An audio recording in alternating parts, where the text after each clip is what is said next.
Furachi bo'laman, uzoq yurtlarga qatnayman, dalnavoshlik bo'laman degan ukalarimizga motivatsiya.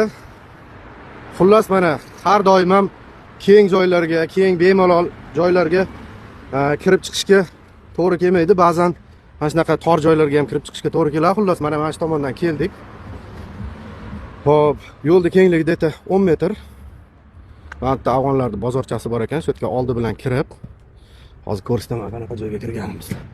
Mana xullas bu tomonimizdan yarim metr,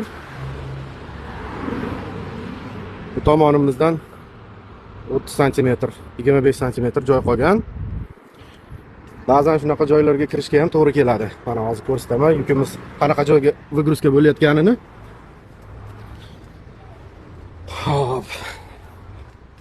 Mana shu uychaga, hujrachaga Afg'onistonliklarning birodarlarimizni do'koniga tushirilar ekan. Mana shu holatda kamiga bu tomon juda ham chuqurlikda, spuskda. Xullas o'sha tor yo'lda probka sozdavать qilib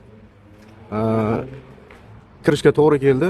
Yaxshi bularda insof bor, sabr, toqat bor. Kirganimizcha bir 10 minut vaqt ketdi. 10 minutda ichida bir 2 kilometr u yog'iga, 2 kilometr bu yog'iga probka to'plandi. Mana bunaqa texnika mo'jizasi deydimi? Xo'p. Mini kara. Yo bo'lmasam ro'xlarni kattarog'i desak ham bo'ladi. Mana shu bilan hozir tushirishmoqchi. Xo'p. Mana shunaqa joydamiz. Xullas bizda shunaqa gaplar. Xudo xolasa yukimizni tushirsak, hozir aytgandek Solingen degan shahardamiz. Köln degan katta shaharda yonrog'idagi shaharchadamiz.